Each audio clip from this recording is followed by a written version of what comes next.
Welcome to the real life show, Living with a Chronic Illness. We are your hosts, Cassie and Chelsea. I'm Cassie, a single mom living with a chronic illness who is extremely passionate about living a full and happy life. And I'm Chelsea, a mindset coach that has a passion for helping people learn to put themselves first and be the best version of themselves each and every day. We came together to create Spoonies Unite, an uplifting community that offers resources, guidance, and support so you can live your best life while giving you the space to be yourself, be heard, and feel understood. This show is not only for those who live with a chronic illness, but their friends, family, spouses, and just anyone else existing on the earth. There's a little something in here for everyone. Thank you to our patrons for your continued support making this possible. If you love our show and want to get some extra goodies, go to patreon.com/therealspoonies_unite. Enjoy the show. Welcome to today's episode of the real life show, Living with a Chronic Illness. I'm Chelsea. I'm Cassie. And today we are continuing our series talking all about relationships and guilt with chronic illness and just kind of in life. And we are here with Cassie's boo thing, Jamie. Hi, Jamie. Hello, all. How are you doing? It's good to be here. Thanks for inviting me. Yeah, we're happy that you're here. Yeah. We are. So I'm just going to say that Cassie is being so adorable and cute, and she keeps laughing. So if you hear laughter from her, it's just she's being Cassie. I'm just excited. It's going to be fun. So to kind of start off, Cassie, would you kind of share with us how, when you and Jamie kind of first met and started talking, how you kind of pushed him away and why? We're just going to jump right into it. Okay, that really is jumping right into it. We're going. Yes, okay. Cass, please tell them about the first time we met. The first time? Yeah. Okay. So we met like just over a year ago at one of our mutual friends' birthday parties. It was a murder mystery party. Ooh. And it was really fun, by the way. I highly recommend that to anyone who hasn't done it before. And there was just definitely some chemistry between the two of us. I feel like he tells the story even better than I do. There was some chemistry between us, a lot of eye contact, a clear connection. And then after that, he asked me out, and I kind of flaked and bailed a few times. Well, I asked for your number. Oh, that's true. Oh, yeah. Yeah. And then I said I didn't live there. Yeah, and I was kind of heartbroken, somewhat. We should say that currently Cassie lives in Wichita, Kansas, Mm-hmm. and Jamie is in Missoula, Montana. So Right. they're not in the same area. Right. Continue, Cass. Okay. So, see, I told you he tells the story better than me. So I came back to well, see, I feel like I skipped. He asked me for my number, and I was like, I don't live here. I'm leaving in like a couple of days. And he was sad. And I was like, oh my God, oh. And then he asked me out anyway. I flaked and bailed. And then I came back to Kansas, and he was like, let's chat, I'd like to get to know you. And I flaked and bailed and like ghosted him a little bit. It was like, no, I'm not ready. Ah! And then we talked a little bit over the year, a little bit of a text here and there. And then when I was going up for Christmas break the following year, I texted him and I was like, hey, maybe we should go on that date. And he was like, yeah. And then I went up for Christmas again, and we hung out with those same mutual friends and totally hit it off. And I realized maybe I was emotionally available for more than I was the year before. And so we hung out. We had a really good time together. Yes, we've definitely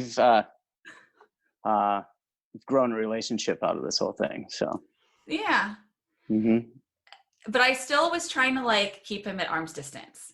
Like I was just like, no, I can't. I don't know. I felt myself being a little bit more emotionally available, but I was also like, I tried to push him away and almost like scare him, probably in some ways. How did you scare him? With my illness. I think I was trying to sort of do that. So when he was coming over the first night, I was like not looking for anything, and I was like, bleh.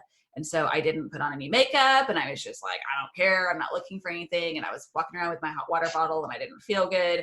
And I was like laying on the floor at several points. Which I didn't know any of this was happening, by the way. Right. Okay. But then, Yes. even after you came over, I was doing that too. I was like on the floor in the kitchen over there. anyways, apparently he found this endearing and he asked me out anyway, which was really nice. But then he wanted me to spend the night. And I was like, no fucking way. You know, that is just like not happening. I can't do it. It's too much vulnerability. I'm afraid. And he was really sweet and wanted me to open myself up to that and kind of like asked me to trust him and allow myself to be vulnerable with him. And he really wanted to get to know all of me and everything that entailed. And that was pretty... I felt like it was like the universe was pushing me there and I had to just kind of go with it. And so I did. And then it was like super incredible. And then we've been like kind of on since. But then after I came back to Kansas, I still tried to like push away. And like, I think we even had a few conversations when I was like, I am really not feeling well. Like, I don't talk about this. I don't let people into this. This is what's going on with my life. I had a colonoscopy and endoscopy coming up, and I normally wouldn't share that. And I was sharing it with him. And I think part of it was me trying to like test the waters and kind of push him away. But the other part of me, I think, felt really safe with him and felt myself like wanting to open up in some kind of weird way that I couldn't fight. Mm-hmm. So during all of this, Jamie, when Cass is trying to kind of push you away, like that first year that we were talking, how much did you know about her chronic illness? Did she tell you anything that she had Crohn's? The very first year, I didn't know anything about it. Okay, so she really kept that behind closed doors. Yeah, because like Sounds honestly, about right. with social media, I literally just signed up on Facebook. I don't even have a year anniversary under my belt. So like the very first time I got a glimpse into like kind of what Cass was dealing with, but didn't know exactly what it was, is when she made a post on Facebook that she was getting her injection or IV. I mean, I didn't know exactly what it was, but I could only guess because we never had that conversation because, you know, we've only texted a couple times here and there, hey, how's things? And that was it. There was no in-depth conversations that we ever had. So yeah, I realized that something was going on, but I didn't know what it was. So then when a couple months ago, she did start to kind of open up and you were reconnecting and starting to chat more, as you learned more about her illness and what she goes through on a daily basis, like what thoughts were going through your head? Honestly, I thought the first thought in my mind was like, I would have never known because you hide it so well. You know, the times that we were together, I would have never known because she's just a really outgoing, happy person, always smiling. Truth. Nobody ever knows how you're truly feeling, Cass, you know. And the first time I really got a glimpse into it, I'm going to share a little bit, but Cass is a really good writer, and she kind of wrote about our time together when she was here the last time. And there will be a book. Oh shit. Yeah, hopefully so. Yeah. I'm making you write this now. Yeah, and there should be. But like that was the first time I got her perspective and what was really going on, because it was only my perspective between what was going on with us when we were spending time together, but I never knew the extent of it and how she was feeling. And so then when she was able to write that and I was able to read about it, it definitely opened up the dialogue to where I told her she, you know, I would prefer to know about it, you know, because then I feel that then I can be there, I can be supportive. And yeah, I just, you know, rather than her have to put up a front for me, I kind of want to really know how she's feeling, you know. It's important to me that I do. I'm really glad you brought up that, because that was one of the questions I wanted to ask you, because I've read parts of that. I've not read the entirety of it, but I've read parts. And just being able to kind of see exactly what's going through her head, because I kind of feel similarly that Cassie is really good at just putting up that strong face and going through life. And I think that there's times that she's allowed me to see a little bit of how she's truly feeling, but I still think that it's only like scratching the surface. And so being able to read something like that from her perspective of all the thoughts going through her head, it's a lot. And so I wanted to kind of hear what your perspective was. So I was really glad that you brought that up right away. Yeah, I should probably share that in this chapter that I wrote in my book, I discussed like some intimate details between us. And then I went into like, we had gone out to dinner and drinks with our mutual friends that night. And I like thought I was going to faint at the restaurant and was like, I need to leave. I don't even know how to sit at the table, and just was sure I was going to pass out. And that kind of has been like an up and down for me, with thinking I'm going to faint, throw up, nauseous all the time. We were leaving one place too. And Jamie asked me like, how are you feeling? And I was like, I'm fine. He's like, no, how are you really feeling? And I was like, really? It's like, I'm super nauseous. I could like throw up at any moment right now. And, you know, maybe like faint, but I'm fine. And then I think that was like outside when we went on our way to go pick up stuff and then go to your house. Well, and that was New Year's Eve, remind you. And that was the first night that, I asked you if you would spend a night with me, because I just wanted to spend some quality time with you, because the most of the time we've been spending was basically with, our mutual friends, and that was about it. But I just wanted to get to know you more and be with you. And honestly, I didn't realize it was an obstacle for you until I actually read about it, that you wrote it down, because you really didn't tell me how you were feeling that night. I didn't.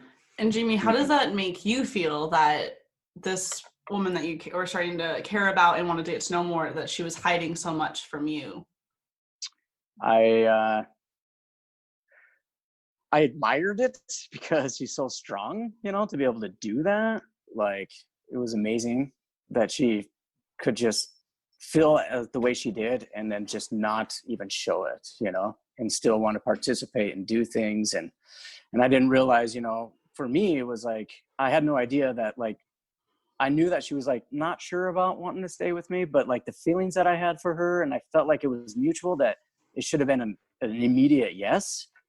And I didn't know why there was any kind of hesitance in it, I guess, until later when we, started talking, and I started finding out more about how she felt, and everything. It just made a lot more sense to me. And I think that I appreciate more honesty from her, and knowing more about how she's feeling and stuff. So then, I'm not feeling, it's me. What am I doing wrong? You know what I mean? That makes a lot of sense. Oh yeah, I didn't think about that. Yeah. I know. So Cassie, hearing that Jamie really wants to have you be honest with how you're really feeling, how does that make you feel that there's someone in your life that wants you to share the ups and downs of what your life is going through?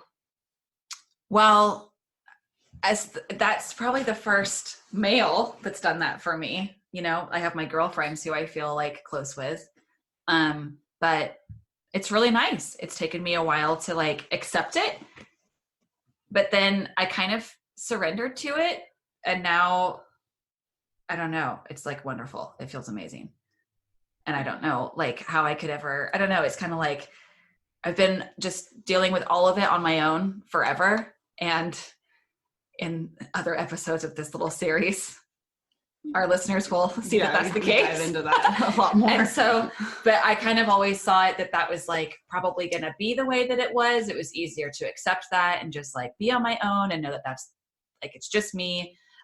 Even though there was a part of me that I believed, there was a part of me that believed that like that could be different, because I've listened to other people's experiences, particularly the Elise Martin on Sparkled Life, with her interview with Nitika Chopra on The Point of Pain. She talked about finding someone who knew about her illness and was supportive and there. And I listened to that in December, and I was like, oh my God, like maybe I could find that too, actually. And that was one of the first times that I was like, maybe that does exist out there. There are people out there that can like you for you, want to be with you no matter what. And it was really weird that like a few weeks later, then I found someone that I really clicked with. And so it feels really nice. It's been a very brand new feeling and sensation for me, and I really tried to fight it. And then I kind of just surrendered and like fully surrendered to it. I feel like at this point, I feel like I'm pretty open at this point now. Would you agree, Jamie? Yeah, you're about 88%. I'll take it. That's a lot better than she was before, I bet. Oh, yeah. We're going from Yeah. 0 to 88. That's a Yeah, good yeah. improvement. 8 is a lucky number of mine. Okay. Oh. So just saying, I'll take it. Well, I know that we were having conversations one time where you were kind of questioning, like, could someone want to know all that I go through in my life and still want to hear that and want to be there? Mm-hmm. And I think I told you something along the lines of, well, just try, just kind of see what happens, and just then go from there. And so it's been fun to see you learn to trust a little bit more. Thanks. And allow yourself to be happy. Yay. Happiness feels good. Happiness is always good. Yeah. So, Jamie, since you've always known Cassie while she's had her chronic illness, and there was a time where you didn't yourself know, even though she was diagnosed, she didn't share that with you. When you found out that she was sick, did it change the way that you looked at her at all or viewed her? No, actually kind of made me want to care for her more, to be honest. I don't know how to explain it. There's an energy between us that I've never really kind of experienced before. And so that, I think, I don't know, that kind of overshadows everything. So I don't think that the illness that she deals with has any kind of effect on how I feel about her, except for I feel more strongly, I guess. Yeah, maybe it was her kind of opening up to you. Yeah. That and telling her or her telling you more about herself. Yes. Which happens in any relationship, that you start to learn more about people, and when you start to learn about who they really are, that's when that connection really starts to deepen. Mm-hmm. And the fact that we true. don't live in the same place, you know, and we talk pretty much every day for the last 3 months since, but you know, more, it's just like that. I feel that we've really getting to know each other quite a bit and have grown pretty close to each other. And so, yeah, she has definitely been able to disclose a lot of how she feels on a daily basis more to me. And I truly appreciate that. So. Well, thanks. I'm trying so hard. So how do you kind of deal with the fact that Cassie's life, how she's feeling, can really be kind of a roller coaster ride? When she's having really, really good days, then all of a sudden a few hours later, she's not feeling really well, or then the next day is just really bad. How do you feel, or like kind of how do you approach talking to her or being there for her as she goes through her roller coaster of a life? Well, that's just it. How do you describe it as a roller coaster? And it is from kind of hour to hour. You never know. Right, Cass? Mm-hmm. But you know, that's just how you take it. And I don't want, you know, I'm just want to be supportive, and I want to make a big deal out of her and anything like that. And I don't want to treat her like she's abnormal or anything. You know, she's just, this is what it is. This is her day-to-day life. And so be it, you know, I just want to be a part of it. So. That's so nice. It's so nice. Ah! But yeah, we were talking the other day, and one of the many, and I kind of complimented him and said how much I appreciated that he does just let me be whatever I am in that moment. And then, like, if I was feeling bad and then 2 hours later I feel good, he just lets go that I wasn't feeling bad, and then is just like able to enjoy that I feel good. And then if it like changes and I don't feel great, that's okay too. And I haven't experienced that except for with my girlfriends.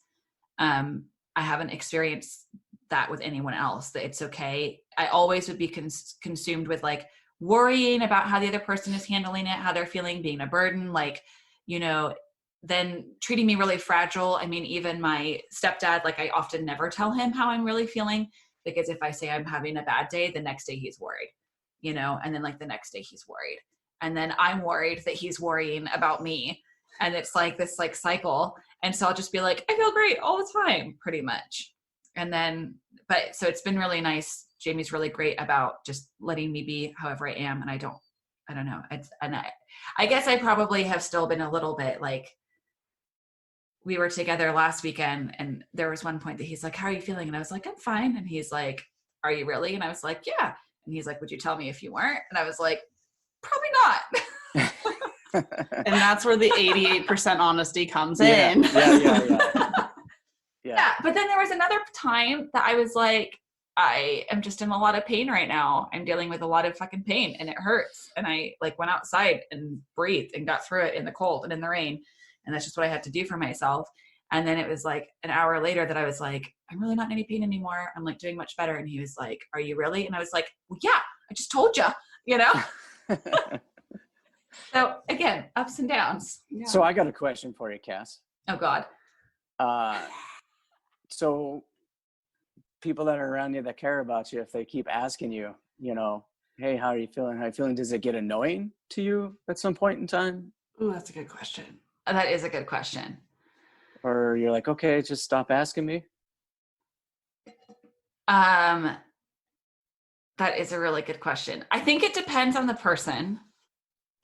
I think it depends on the person. And I think it depends on like when and where. Like when you've asked me, I haven't gotten annoyed. Not yet. No, I have not gotten annoyed once. It's actually like really nice. But like when I'm at work, I don't like being asked because I feel like people are coming there to be like, this is their time.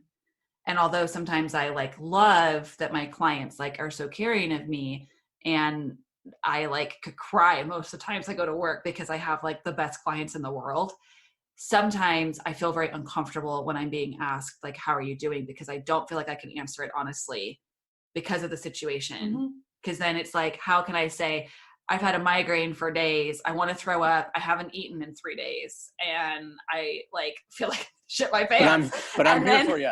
But I'm here and please listen to what I'm going to tell you to do for the next hour. And I'm upbeat and I got it fucking going and I got rhythm and we're good. Like, it's just kind of uncomfortable.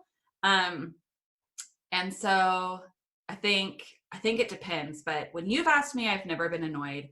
When my stepdad asks me, maybe I have been annoyed, but that's not at him. It's probably I'm annoyed that I'm lying to him all the time. That I'm like, I'm fine. I feel great. And then I don't feel good about that, you know? So you feel that you're kind of like separating your work life versus your personal life when it comes to that? Maybe. Yeah.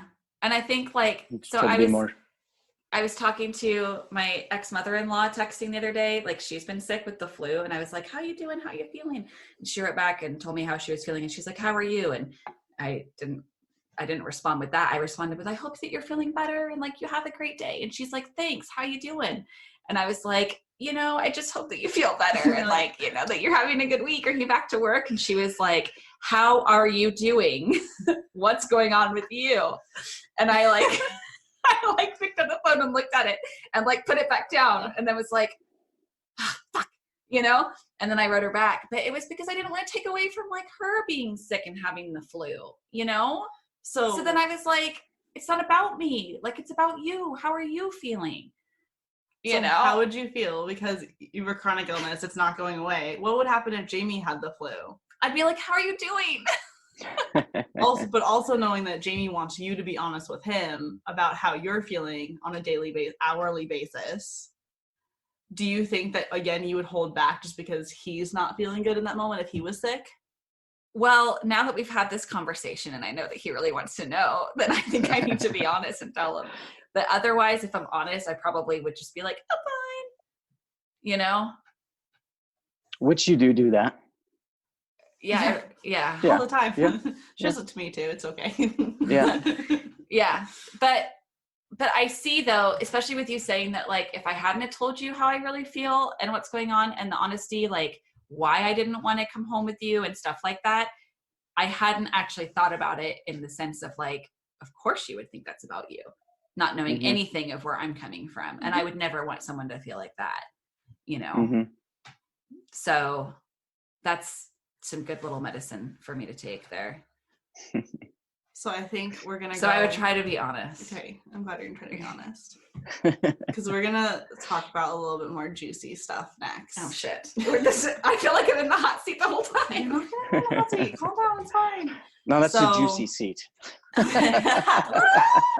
There have been, since you two have really connected, there's been 2 times where you've been in the same place. There was when you first really connected, and then Jamie, you came to visit like a week or 2 ago, really recently.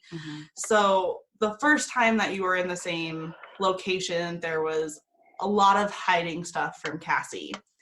And then the second time she started to be a little bit more honest. Did you kind of feel different with that second interaction, Jamie, of just kind of being able to see her be her true version of herself and be honest with how she was feeling? You know, she wasn't completely honest, but She's getting there. 88%. no, I mean, right, 88%, and that's I think I'm giving you a good number there. But I don't know. Generous number.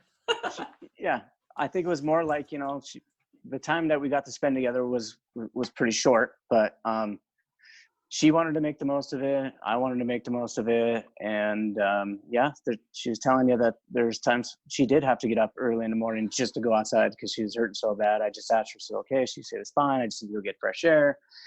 And I'm not going to bug her about it. I'm going to let her do her thing, you know, and just let it be just as normal as it possibly can. And if there was something seriously bothering her, then I'd hope that she would tell me, you know. But like, I don't know. I just think that it was from when I came over there, like the last time that we got to spend together was great. We really connected, and you know, I felt that she was really, for the most part, really being herself, and was myself, and I don't know, it just worked out. I don't know. I tried to be more open. Like there was like a few times that I was like taking medications and stuff, and he like asked like, what's that for? You know? And I was honest, and I didn't want to be at times. And I even made a conscious effort, like when we were at the restaurant meeting my friend, and I kind of was like, in the past, I would have just like taken my purse into the bathroom and taken the medication in there and not told anyone, which is what I did on New Year's Eve. Yeah. You know? And so like that was kind of in a sense me trying to be more honest, I think, and out there with it and open, was to like take it at the table. Well, Cass, you just can't go 100% and just automatically do that. So it's a transition, or to be able to be more open, and especially around me, and you know, baby steps. And you know, I think it's hard for like, I'm sure it's hard for a lot of people out there that you feel like you have to hide so much, and you don't want to be seen as like broken, you know, and like, which I have definitely felt like I've been seen as that, and probably even looked at myself that way at times, and worked really hard to work through that. So I feel like there's got to be a lot of people out there who feel, and it's lonely to hide it all. It is. And I've been doing that for years. And so now with kind of like surrendering and being open, it feels really good. It feels like a sense of freedom to do that. And it's being received so well with him that it's encouraging me to want to be much more open. But it's fucking hard. Like, because there are people that don't receive it well, you know? And I think you've been in that pattern for a really long time of hiding everything. So it is hard to break a pattern that you've been following for many, many years. And kind of going off the fact that, like, Cassie, sometimes you don't want people to view you as broken or that there's something wrong with you. And I know one thing when you got your diagnosis that you shared is that you were like, shit, I got the icky one. I got the gross one. And you've talked about struggling with viewing. We're going to do yourself. An episode on that. Body image. You struggled with viewing yourself as being icky. Yeah. So how did it feel to you that there was someone that was willing to touch you and be intimate with you, even though maybe sometimes you struggle with viewing yourself? I think it took me a while. Okay, actually, I was able to be intimate to a certain point with other people, but not emotionally. Like I felt like I could be like, in a sense, like physically available because they didn't know anything else and I wasn't emotionally available. It was different with Jamie because I felt like he really knew me and knew what was going on. That then I like talked about how I have like burns on my stomach from like using my hot water bottle and fucking all the time, 10 hours a day. And I talked about that. And like, I think, I don't know, he doesn't make me feel like I'm broken. He doesn't make me feel like I kind of like forget, in a sense, in a way, that this is something. And so I think for those out there, I think maybe you just need to keep looking, and there are people out there that like see past it. Cause that was a huge issue for me for years, for sure. I mean, it took me a long time and a lot of like a lot of work, I think, to get to a place where I could like feel good about myself and feel good in my body. And then having someone else who like doesn't see me differently. This is the first time that I feel like someone really doesn't see me any differently. So it's nice. Does that answer the question? I don't know if I did. I think so. And Jamie, I'm kind of going to ask a similar question to you, even though I kind of feel like we know what the answer is going to be, but has there been any time where you've viewed Cassie as being like quote unquote icky or gross? Broken? No. Yeah. So No. that's what I thought your answer was going to be. Not at all. I feel like we needed to just put that in the open, that he doesn't think you're broken or icky. It is possible to find someone that doesn't think that. I know, but you get into a point where you feel like that's not there. You feel like people out there aren't like that. You know, you feel like people will be afraid to touch you. But why? I mean, you're beautiful. Why would anybody be afraid to touch you? Well, that's how you feel. But you're beautiful to everybody that you're around. I mean, like I said, you hide your brokenness, if that's what we're describing it as, very well. Nobody would ever really know about it, you know? So for you to feel that way, I think it's just like, it's more you that feels that way. Cause I do not think that you're broken one bit. I just feel you have a condition and you have obstacles in your life. And I think you deal with them pretty well. Oh, that's such a good way of putting it, Jamie. I love that description. Mm-hmm. It's just obstacles. He's so wise. So it sounds like Cassie's needs are being met, especially on an emotional level. Yeah. My needs are being met in all the ways. So Jamie, because Cassie's got a lot of stuff going on in her life, and I know when we've had other conversations with people, there's this part of Cassie that's always kind of concerned that she's not giving as much to the other side of a relationship than she's taking from people. Do you feel that your needs are getting met with the relationship the two of you have? Oh, beyond what I expect for needs to be met is what Cass does for me. So wonderful. Aww. I wish all of you listening could see the squishy smile face that Cassie is making. It's adorable. So what are some kind of ways of communication that the two of you have kind of used? Like, do you ask each other really specific questions on how you're feeling? What do you need from me?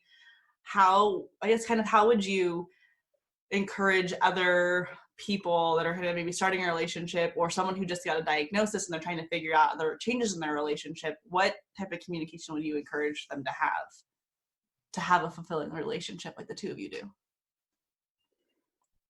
Just be open and honest with each other. That's what I was going to say. I think we've just really tried, like, we talk a lot.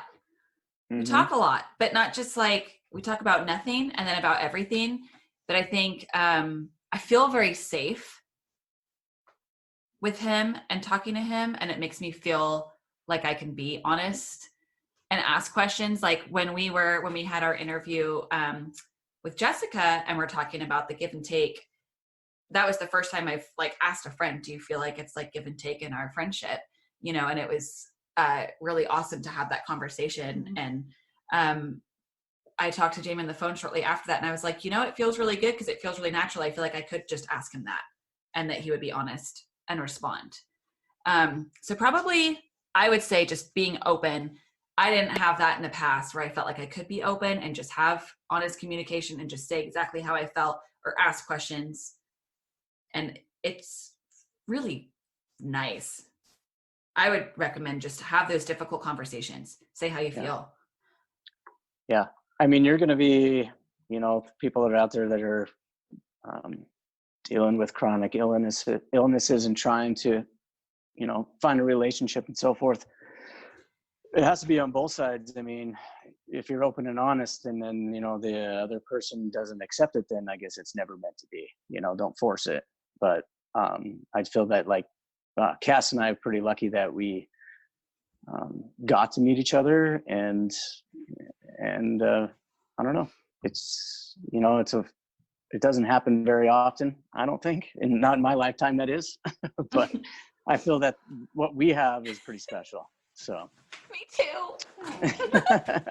Well, I love that both of you kind of said being open and honest, because like one of our passions with this podcast is to really show that individuals dealing with chronic illnesses, they're just like everybody else. They are people too. They have the same problems, because I don't have a chronic illness, but me and my fiance, we work together because we have open and honest communication, lots of trust. And I didn't have that in my own past relationships and on the same level. And I think that that's a common thread in any relationship. And again, when you have a chronic illness, it's a whole new level of honesty that you have to get to, and a whole new level of trust, because there's just a lot more going on in your life that's going to affect your day-to-day or just how you feel every hour than the average. I hate using the word average, but like someone who doesn't have a diagnosis. So. Yeah, it's sort of like, yeah, I mean, it's sort of like things can just be like amplified.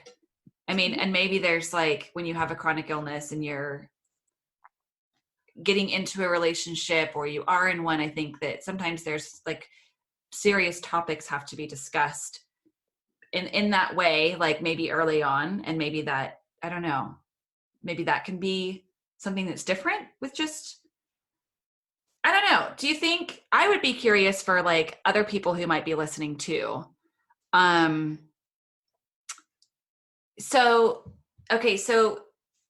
when you learned, Jamie, that I had a chronic illness through like my Facebook, and then we kind of like agreed to go on a date again after that, did that affect anything before that? Because I'm thinking of people out there who are like trying to go into the dating world and maybe being afraid of talking about it. Like, for example, I didn't put it out there to the world.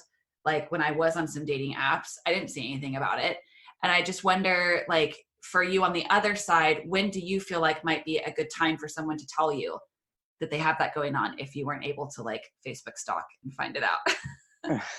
But you can always Facebook stalk. I know, right? Yeah. It's so fun. I don't know if there's ever like a real good time, but like whenever you feel the moment's right and that you're comfortable with telling the other person, you know? Yeah, I don't know. Yeah. I think that it's true. Like when do you, everyone's got baggage. So when do you find that moment to unload your baggage? Like, is it something that you're like, hey, by the way, I have this shit in my past. I think you should know about it before we even go anywhere. Or do you get to know them a little bit and even see if it's worth opening up that much? And I think that's something that you just have to feel in the moment. And with Cass, it was just different because like I said, like I had like a good intuition that, you know, she was a really, really great girl. And even though seeing that on social media, and then when she says, hey, you want to do that date night? It was 100% yes, you know, because I wanted to get to know her better because of what I felt when I was around her. So I wanted to go with that. And that didn't even really come to my mind, to be honest with you. So. See, I think that's important for people to hear, that it's like, it also just may not be a factor at all, you know, and that's part of like the normalizing it that we want to like try and help spread the word, is because like there are people out there that like, it doesn't even matter. You know, like even when we were talking with Jess and she's like, I never saw you differently. And I had a moment like, really?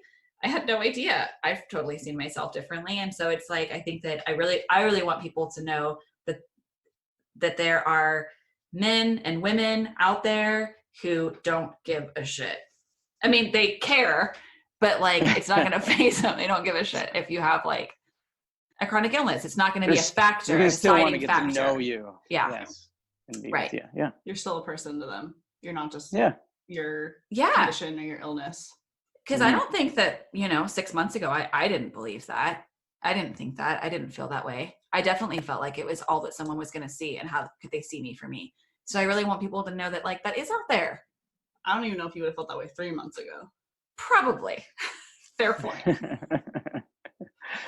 I mean, probably if we hadn't connected over Christmas break the way that we did, I would be so cynical right now and be like, yeah, you know, You can't. I don't know. I think I not would gonna be. happen. Yeah, I would have all these walls up, and I would not have been like opening up like in intimate ways with people or with one person, not multiple people, just you, sweetie.